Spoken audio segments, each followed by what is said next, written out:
नमस्कार, मेरे चैनल में आपका बहुत बहुत स्वागत है।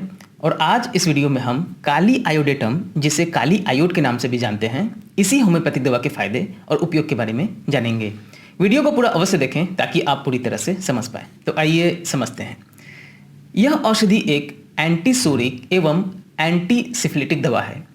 लक्षण को देखें तो किसी भी अंग से गाढ़ा हरा या पीले हरे रंग का स्राव, आँख, नाक, कान से गाढ़ा हरे या हरे पीले रंग का स्राव बहे, प्रदर के स्राव का रंग हरा या हरा पीला हो तो इस औषधि की तरफ ध्यान देना चाहिए।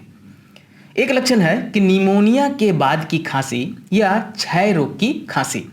ऐसी खांसी जिसमें गाढ़ा हरा नमकीन थूक अधिक मात्रा में निकले, मानो छाती के ठीक बीच से निकल रहा है, दर्द छाती के मध्य से चलकर पीछे कंधे के बीच तक पहुंचे, थकावट के साथ रात को पसीना आए, ऐसा प्रतीत हो कि क्षय रोग आने ही वाला है। ऐसी हालत में काली आयोडेटम, सैंग्विनेरिया और स्टैनम ये 3 औषधियां हैं। काली आयोडेटम के थूक को अगर देखें तो रोगी को थूक बहुत ज़्यादा होता है, गाढ़ा होता है, हरा होता है, नमकीन होता है। सैंग्विनेरिया का थूक भी बहुत गाढ़ा, परंतु उसके सांस और थूक से रोगी को भी बदबू आती है, इतना हरा भी नहीं होता। स्टैनम का थूक बहुत गाढ़ा हरा होता है, परंतु उसका स्वाद मीठा होता है। क्षय में इन 3 औषधियों के उक्त लक्षणों को हमेशा ध्यान में रखना चाहिए और उसी प्रकार सेवन कराना चाहिए।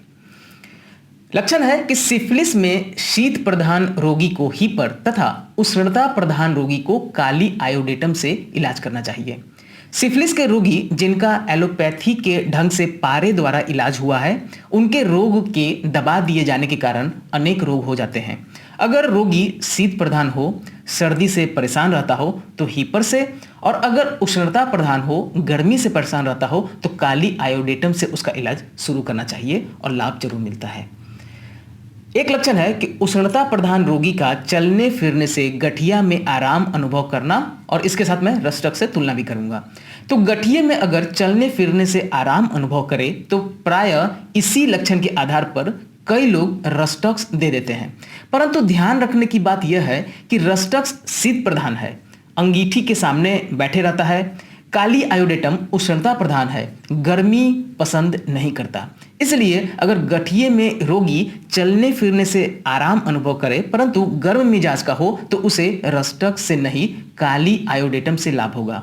इतने में ही नहीं, एक सियाटिका का ही रोगी था जिसे काली आयोडेटम से आरोग्य कर दिया गया, जिसमें कूल्हे से नीचे की ओर तीक्ष्ण तीखा दर्द हुआ करता था, जो लेटने पर, बैठने पर या खड़े होने पर बदतर हो जाता था और टहलने पर अच्छा रहता था। पर रोगी उष्णता प्रधान था, उसे काली आयोडेटम दिया गया और उसका सियाटिका का रोग भी पूरी तरह से ठीक हो गया। लक्षण है कि त्वचा के विस्तृत भाग में स्पर्श के प्रति असहिष्णुता। डॉक्टर क्लार्क लिखते हैं कि रोगी को आंख के ऊपर दर्द बैठ गया था। उसे जब दर्द का दौरा पड़ता था तब वह माथे के किसी हिस्से को भी छूने नहीं देता था। जहां दर्द था सिर्फ वहीं स्पर्श के प्रति असहिष्णुता नहीं थी, सारे माथे को किसी जगह भी स्पर्श नहीं करने देता था। काली आयोडेटम से वह पूरी तरह से ठीक हो गया। त्वचा के विस्तृत भाग में स्पर्श के प्रति असहिष्णुता हो जाना इसका चरित्रगत लक्षण है।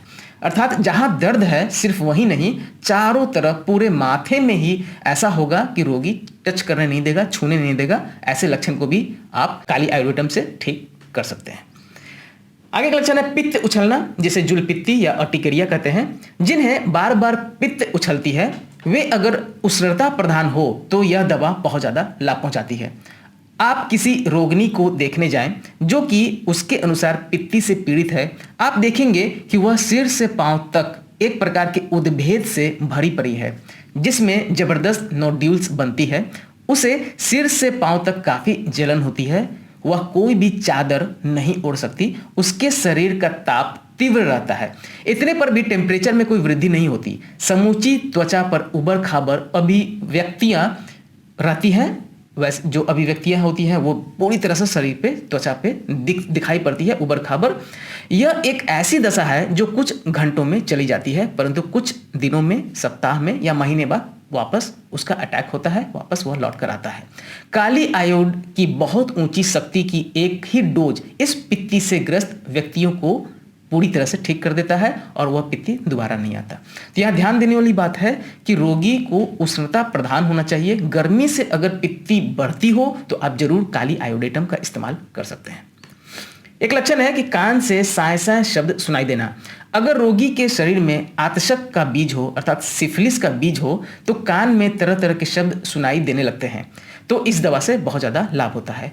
डॉक्टर चौधरी ने अपने मटेरिया मेडिका में लिखते हैं कि कान की साय साय में काली आयोडेटम का चमत्कारी प्रभाव होता है। एक सरकारी कर्मचारी रोग के इलाज के लिए उनके पास आया था, डॉक्टर चौधरी के पास, जिसके कान में साय साय से व्याकुल रहता था, उसके कान में साय साय की आवाज़ होती थी। उसे उन्होंने बेलाडोना, कॉस्टिकम, चाइना, ग्रेफाइटिस में से काफ़ी दवा दिया पर उसे लाभ बिल्कुल नहीं हुआ क्योंकि उसे आतशक हो चुकी थी। इस लक्षण पे काली आयोडेटम उसे दिया गया और उसका रोग पूरी तरह से ठीक हो गया। डॉक्टर कपूर लिखते हैं कि काली आयोडेटम 30 की एक मात्रा देने से कान में शब्द जो नॉइज इन द ईयर्स के अनेक रोगियों को उन्होंने काली आयोडेटम 30 की मात्रा से ठीक कर दिया। मात्रा 30 या 200 बिल्कुल दी जा सकती है, परंतु उसे अपना प्रभाव दिखाने के लिए समय मिलना चाहिए। डॉक्टर म्यूर लिखते हैं कि कानों में शब्द सुनाई देने का रोग इतना कष्ट साध्य है कि उन्होंने अनेक औषधियों से सफलता पाने की असफल चेष्टा की, परंतु अंत में थियोसिनामिनम 1X से उन्होंने कई रोग के पुराने रोगियों को भी ठीक कर दिया। तो कान में शब्द सुनाई देना, साय साय में काली आयोडेटम और थियोसिनामिनम 1X बहुत ज़्यादा लाभ पहुंचाता है। आप दोनों में ध्यान दीजिएगा। मैं कुछ लक्षण बताता हूं कि अगर चबाते हुए कानों में शब्द हो तो कैली सल्फ और नाइट्रिक एसिड से लाभ होता है। माहवारी होने से पहले कानों में शब्द होने लगे तो क्रियोजोट से लाभ होता है।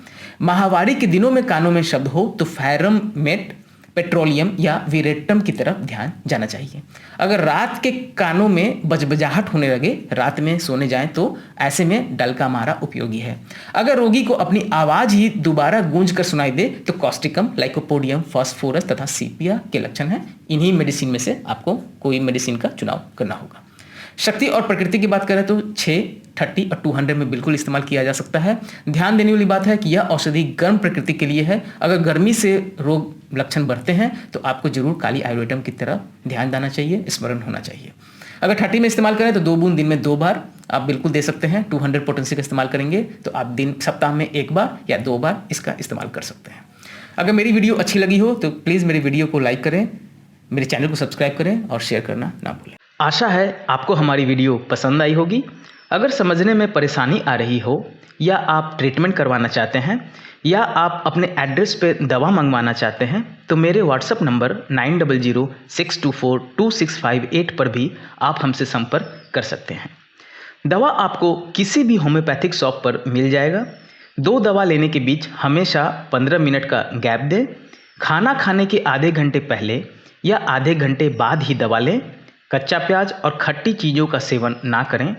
WSI, रेक्वेग, SBL, एडिल किसी भी कंपनी की दवा आप ले सकते हैं, सभी अच्छी है। धन्यवाद।